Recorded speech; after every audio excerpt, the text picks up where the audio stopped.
आदमी nuclear bomb से बचने के लिए अपने घर में एक बंकर बना देता है, लेकिन जैसे ही वह अंदर गए, बाहर का घर तोपों की फायरिंग से तबाह हो गया। आदमी को लगा कि न्यूक्लियर वॉर शुरू हो गया है, इसलिए उसने जल्दी से बंकर का दरवाजा सील कर दिया और 35 साल का टाइमर सेट कर दिया। एक वैज्ञानिक होने के नाते उसे विश्वास था कि 35 साल तक अंदर रहने से ही रेडिएशन से बचा जा सकता है। ये सुनते ही उसकी पत्नी डर से थक गई। उन्हें पता नहीं था कि यह धमाका सिर्फ एक एयरप्लेन क्रैश का था, लेकिन सौभाग्य से आदमी ने 35 साल की पूरी सप्लाई पहले से ही तैयार कर बल के अंदर एक बड़ा सुपरमार्केट भी बनाया था। रोजमर्रा की जरूरत की कोई चिंता नहीं थी, यहाँ तक कि एक 8 इंच का कलर टीवी भी था। कुछ समय बाद उसकी पत्नी ने एक बेटे को जन्म दिया। पिता ने उसका नाम एंड रखा और उसे रोज पढ़ाई करवाई। खाली समय में वह आदम को बॉक्सिंग सीखना और मान उसे डांस और तरह तरह के शिष्टाचार सिखाती। हालांकि वह धूप नहीं देख पाते थे, फिर भी उनके परिवार खुशहाल था। एक दिन आदमी जन्मदिन पर पिता ने उसे अपने कीमती बेसबॉल कार्ड गिफ्ट। इस दौरान माता पिता भी काफी बूढ़े हो गए थे, लेकिन एक रात बाहर से अजीब आवाज आई। जब उन्होंने चेक किया तो देखा बनाकर का दरवाजा खुल चुका था। माता पिता खुशी से झूम उठे, लेकिन सुरक्षा के लिए पिता ने पहले बाहर जाकर स्थिति देखने का फैसला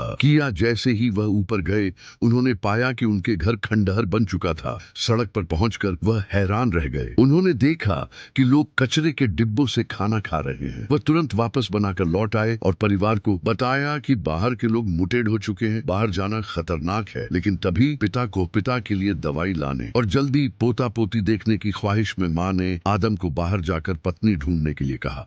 जब एंड पहली बार बाहर गया तो उसने जोश से लोगों से हाथ मिलाने की कोशिश की, लेकिन लोग उसे अजीब नजरों से देखने लगे। सुपरमार्केट में उसने देखा कि कीमती आसमान छू रही थी। मन जो पैसे दिए थे उनसे वह सिर्फ एक बबल गम खरीद पाया। वह वापस पैसे मांगने गया, लेकिन रास्ता भटक गया। बेसबॉल क्लब बेसबॉल कार्ड बेचने की कोशिश की दुकान के मालिक ने उसकी अज्ञानता का फायदा सौभाग्य से मियाँ ने यह देखा और बताया कि हर कार्ड की कीमत अब 4,000 है। बाद दोनों साथ चले गए। कई दिन साथ बिताने के बाद आदम को मियाँ की अच्छाई का एहसास हुआ और उसने उसे पत्नी ढूंढने में मदद करने के बदले एक बेसबॉल कार्ड देने का ऑफर दिया। उसे एक क्लब ले गई, जहां आदम की बातचीत और शिष्टाचार ने सबको हैरान कर दिया। एक लड़की से उसकी अच्छी बन गई, लेकिन यह देखकर मियाँ को अजीब गुस्सा आया। लेकर जाने लगी। शांत होकर बात की तो अपने प्यार का इजहार किया। मियाँ भी उसके प्यार में पड़ने लगी थी, लेकिन तभी एंड ने उसे अंडरग्राउंड बनाकर में रहने का प्रस्ताव दिया। यह सुनकर मियाँ हैरान रह गई और उसे मानसिक रोगी समझकर तुरंत एक साइकेट्रिस्ट को बुलाया। साइकेट्रिस्ट ने आदम को अपने ऑफिस आने को कहा, लेकिन एंड ने इसे जेल समझ लिया और भाग गया। इससे मियाँ को शक हुआ और वह उसे होटल जहां एडम पहले रुका था वहां उसने